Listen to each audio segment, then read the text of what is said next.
to give every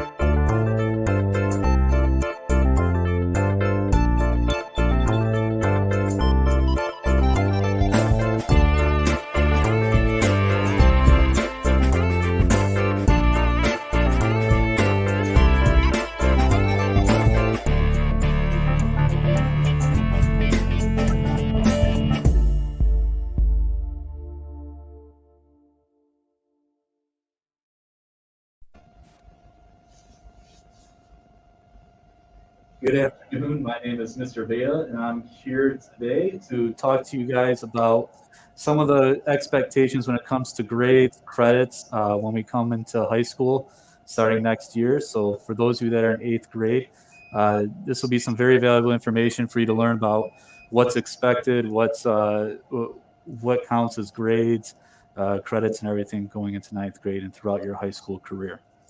I am here with Miss Hassan. She is a counselor here as well.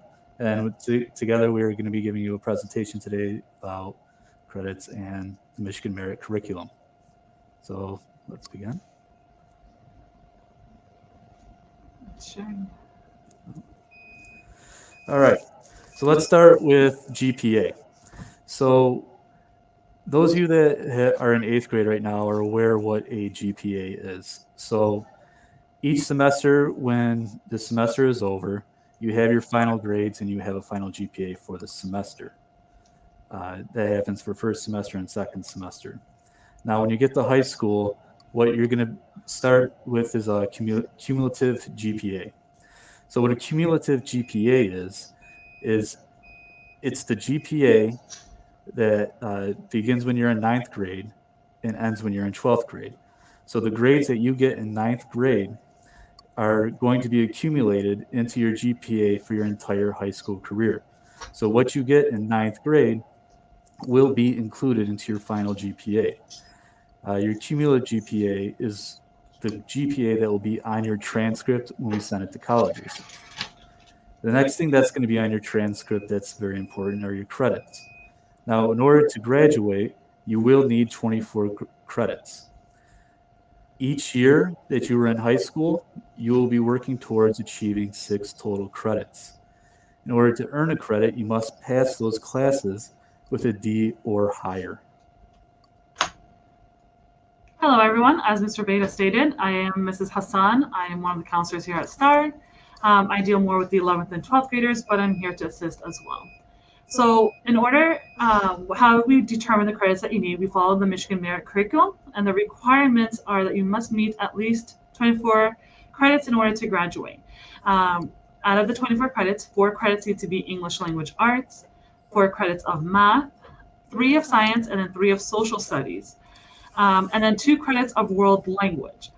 1 credit of fine performing arts, 1 credit of health PE, and then 6 credits of electives.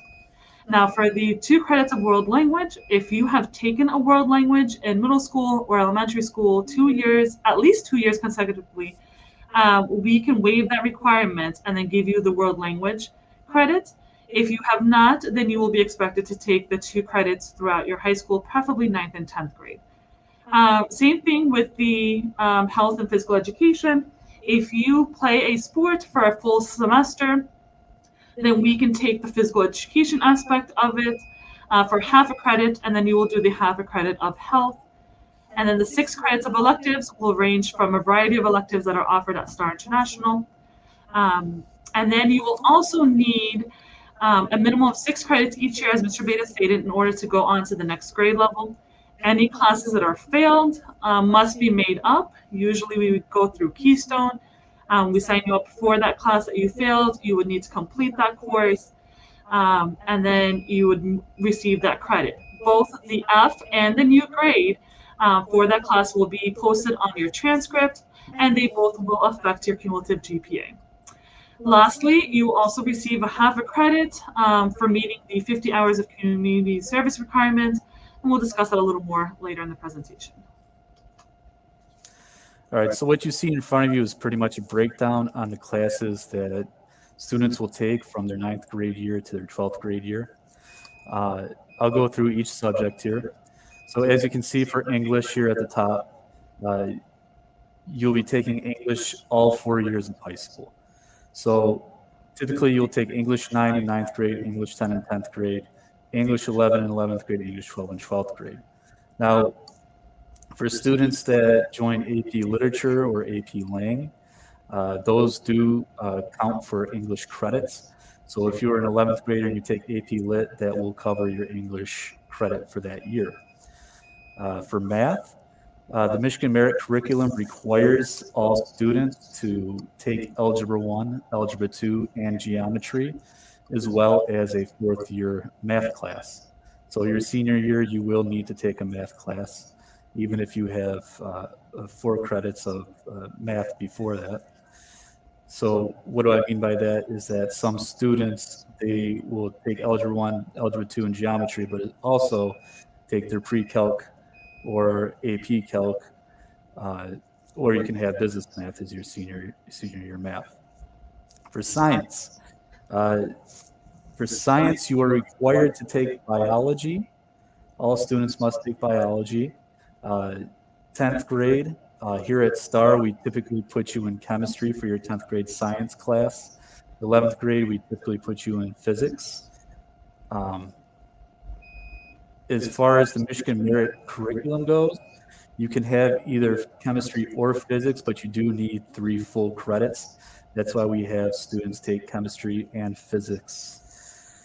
For social studies, you'll have 3 credits that you'll need to graduate. U.S. history is required. We typically give that freshman year. For 10th grade, you'll have 1 semester of economics and then another semester of civics. 11th grade, we typically give you world history and geography, which is also a requirement. Now, next subject here, world language. It's a little trickier because when you're in high school, you don't need to take a world language if you already took 2 years of world language prior. So if you're in middle school and you already took 2 years of a world language, as most students at Star, or all students at Star that have been here for more than 2 years, you have taken Arabic for at least 2 years, and that will cover your requirement for a world language. For those students that are coming to Star new and you don't have a world language from middle school or elementary school, you will be required to take Arabic for 2 years minimum. Physical education and health. These are classes that are required for you to graduate as well.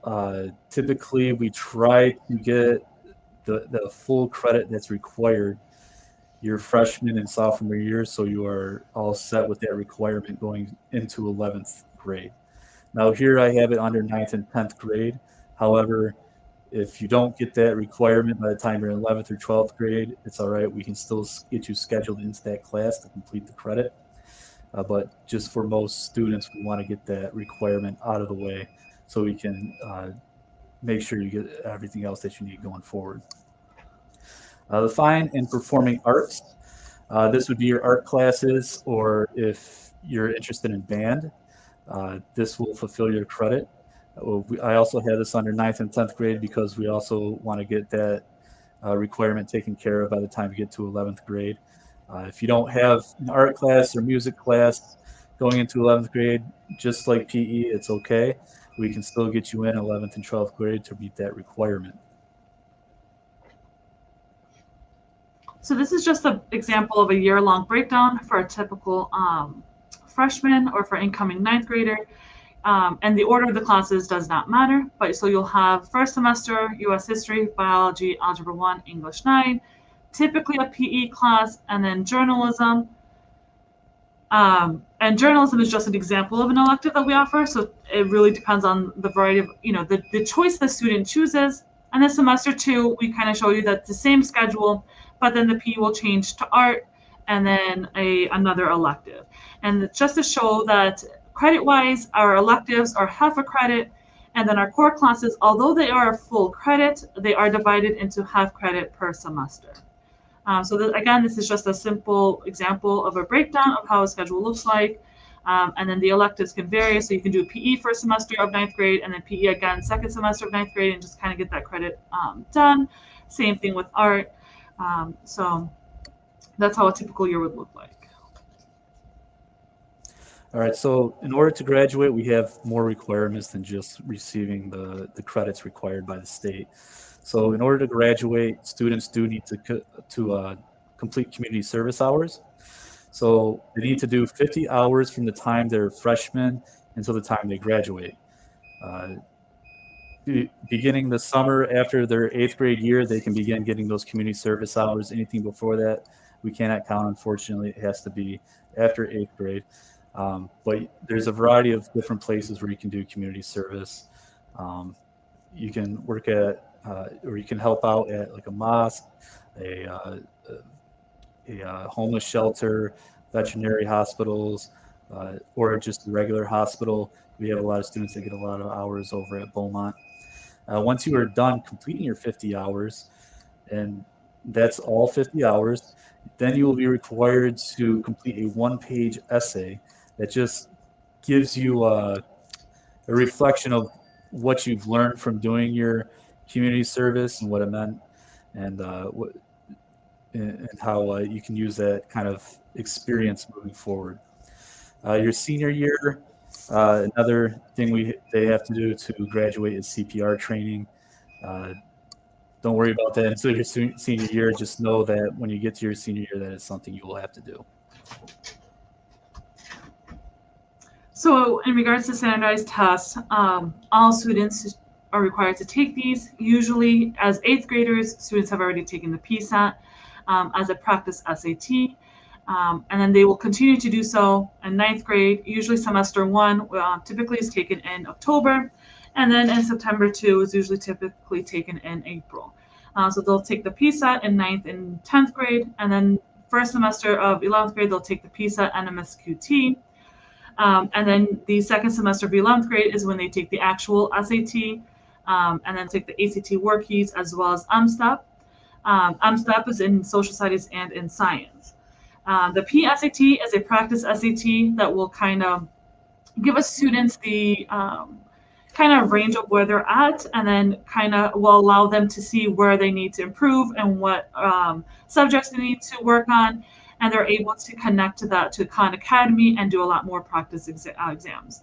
The 11th grade PISA and MSQT will allow them also to receive scholarships, and then will kind of also be the last practice before they take the actual SAT.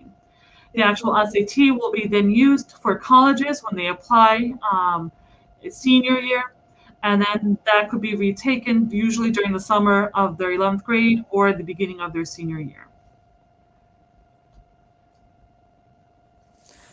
So one of the best ways to keep up with your students, to see how well they're doing in their classes, see their grades, see what homework assignments they may be missing or need to turn in, or just to see like what summatives are coming up, is to get access to Power School. I can't stress this enough. It's the best way to know how your child is doing, so that way when conferences come around, you can come in kind of prepared, knowing what you're going to talk about with teachers. And if you're interested in getting Power School, which I highly suggest, please contact Dr. Bazzi. His email is listed right here on the slide, and he can get you your username and password to access Power School for you. At this time, we'll take any questions that you may have, any additional questions that may not be covered during this live session, or if any further questions that may come after, feel free to contact Mr. Behta at mbehta@starpsa.org, or to myself at shassan@starpsa.org anytime, and we'll be more than happy to help. All right, so we got a question that asks, what happens if you pass one semester and fail the second? So that's a good question, because some of these core classes are split into 2 semesters. So if you pass one semester and fail the second, you will need to do credit recovery for the second semester. So you'll still have to make up that half credit. So a credit, well, the question is, what is a credit? And that's a very good question too. So a credit is basically what you get when you pass a class. Uh, so let's say you pass U.S. history first semester, you will receive zero point 0.5 credit for that class. Now, if you pass U.S. history for both semesters, you get a full credit. And at the end of the year, you'll have 6 credits if you pass all of your classes. So think of it, for each class you're taking every semester is going to be worth half a credit. So when you add so each semester you'll get 3 credits, and if you add it up, that's 6 credits. I hope that answers your question. So the question is, what electives can you choose from? Each year we will send out a survey, and then they'll list all the electives that are possibly offered the following year. And then you'll rank your top 6 choices, and we allow you to do 6 choices so that if some of them are full, we do have alternatives. And then you'll be able to choose and tell us which classes you're interested in, and then we'll schedule you based on that survey.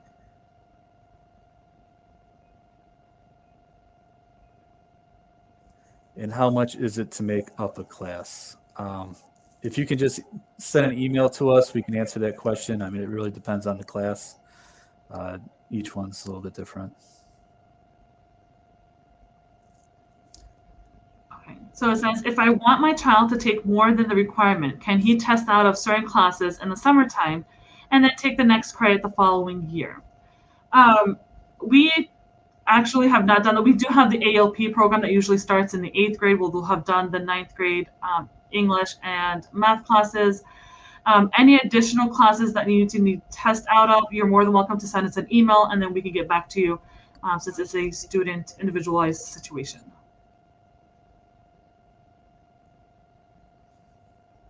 The question is, can you take online classes to finish high school early? No, any classes that we do at STAR are not offered. There's actually, Reem, you did remind me of one thing. We do offer dual enrollment starting 10th grade, where you're able to take classes at college, and you're able to make up, take those credits as a high school, half a credit as an elective class, and then you're able to do a college, receive credits for college as well. Do all the community service hours need to be in the same field? No. So, well, the answer to that is no. You can do community service hours at a variety of different places.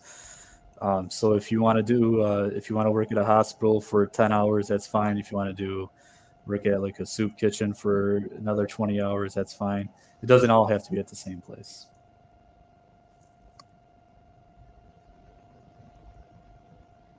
So the question is, how do schedules work? I'm not going to be very honest. I'm not sure if I understand your question. Your schedules, though, will be very similar to your 8th grade schedules, where you'll have a list of classes and the hours that are offered, and then you just follow the schedule. Mr. Behta, if you have a different way of answering that question.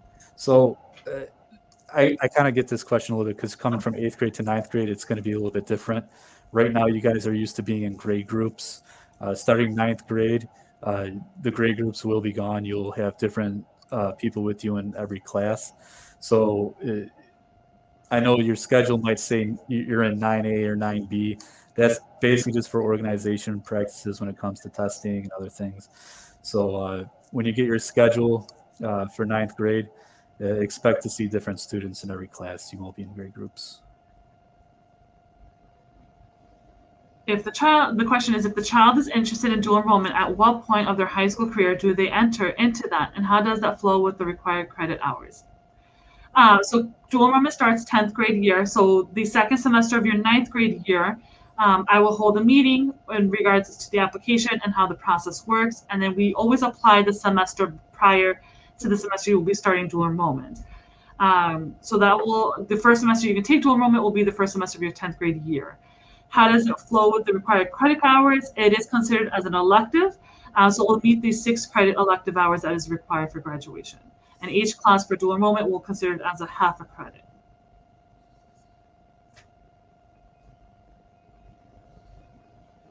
So yes, Reem. So the question is, so each class and semester is half a credit? Yes. Yes. So the question is, what is an estimate or a range for credit recovery? So usually for half a credit, It will cost around $116. For a full credit, it's $155, unless Keystone changes or increases the prices. That's just based on what we use this year. An elective class will range anywhere from $300 to $500.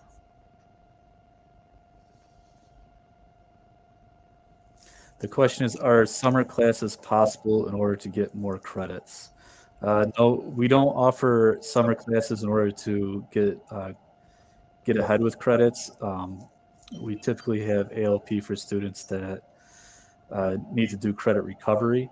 Um, I'm not sure if we'll do that for high school the next summer. I don't know if we're doing it this summer, but we're currently no, we do not have summer classes in order to get more credits. Question is, how does dual enrollment work? Is every college credit is equal to a high school credit? Dual enrollment, again, what happens is we'll do a meeting the semester prior. You'll apply to dual enrollment through an application from STAR. We do use your PSAT scores, depending on what the state requirement is that year or that semester. And then you are notified if you are accepted to dual enrollment. A lot of our students do dual enrollment at Henry Ford College. You're more than welcome to do it anywhere. There will be more information shared about dual enrollment at a different session. And then no, not every college credit is equal to a high school credit. College credits are ranged from anywhere from 2 to 4 credits. Typically, they are 3 credits, and then that translates to a half a credit at a high school level. Question is, what tutoring programs are available at the school? So we do have, after school ALP if you feel like you need help. But typically what I suggest with students is our NHS program is very good at providing tutors. We have students that, excel in a lot of subjects, and NHS can set you up with a tutor. They typically help you out in the cafeteria after school, assuming we'll be back in person next year. But yeah, the NHS is very good at making sure that we can provide tutors for anybody that needs them. Question is, what is the due date to have the high school class schedule set up, and what is the next step for parents with children in 8th grade? So there is, at this point, there is no due date for the high school class schedule. The survey will be sent out in June. And then the survey will be posted onto the Google Classrooms. We will have teachers notify the students. And then the best source of communication for us is the schools Remind. We do send a lot of messages regarding that. So the survey link will be sent. And then the class schedule will be set up by us, the counselors, in August. So students will receive their schedules by orientation. And then as for parents, honestly, I highly encourage start talking to your kids about credits, about making sure that their GPA is on track. Dealing personally with seniors, a lot of students will come to me and say, I wish I took 9th grade serious and I did what I needed to do, because 9th grade GPA is the foundation for your GPA throughout high school. So have a fresh start, and then just, make sure you follow through with them, with their grades, with their academics, to communicate with teachers, us counselors, and then I highly recommend getting that community service hours done. Yeah, definitely what you do in 9th grade is going to affect Absolutely. what happens when you exit high school. It will be on your transcript. It will count towards your GPA. And as I mentioned earlier, with Power School, for parents with children in 8th grade going into 9th grade, if you don't already have Power School, I highly suggest getting it. It is the best way to keep track of your child's grades. A lot of times, it's easy to not see like where your child is at as far as their grades are going. But if you can get that app and be able to check it periodically, that's the best way to keep track. What colleges can we do dual enrollment at? Anywhere you want, to be very honest. Students usually stay with Henry Ford because they have the best tuition. If you decide to do it at University of Michigan Dearborn, Wayne State, or any other college that's near the area, they will have a much higher tuition. So you'll be paying a lot more for the class. The school is set a certain amount to pay for dual enrollment. So the state, for example, this semester paid or required the schools to pay $667.83. Anything additional to that will be the student's responsibility. So we do encourage you to find the best college. We do work together to make sure that the classes you take at HFC will transfer to the university that you hope to attend. But really, to answer your question very quickly, you can do dual enrollment at any college you want. The question is, what grade do you have to be to take an AP class? Also, is the schedule survey sent before or after school ends for 8th graders? All right, to begin with the AP classes, you can begin taking AP class your freshman year. It's usually pretty restricted to AP US history. AP US history does meet the US history requirement. So if you can get into AP US history, that will cover your credit for US history. And when it comes to the survey for classes, we will be sending out that survey before the end of the year to all 8th graders to fill out. That way, when we come back, or when the counselors come back in the summertime, we can have those surveys ready to create your schedules.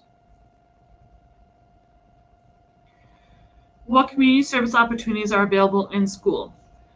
So really, there are many opportunities. If first thing I suggest is you talk to your teachers, see if they need any support, assistance. Talk to Miss Carice, the librarian. You can also do usually like during beginning of the year, what's it called? Like the freshman, you'll have the freshman floats. You can do that. And then you'll do a lot more community service with NHS and student government and all those other organizations. Does student government count as community service? It depends on the activity or the assignment that you do. This year, yes, it did. I will be speaking to Mr. Sharifudin about that, but usually, yes. Question is, what are the eligibility requirements to enter NHS? And how do I get my child in if he's eligible?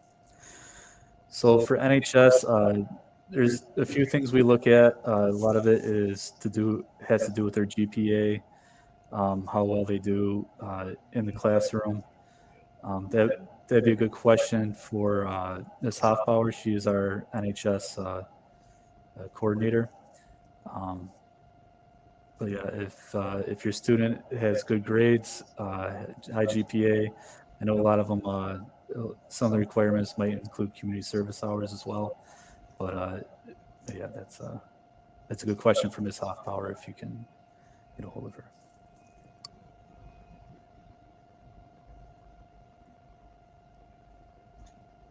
So the questions are, is that dual enrollment students eligible for scholarships?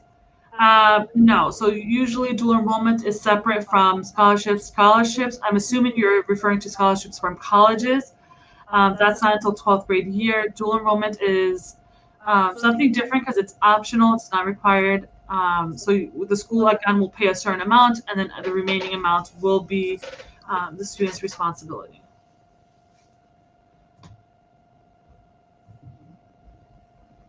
All right, so if that concludes the questions, I just want to say I really appreciate everybody for coming and listening to this presentation.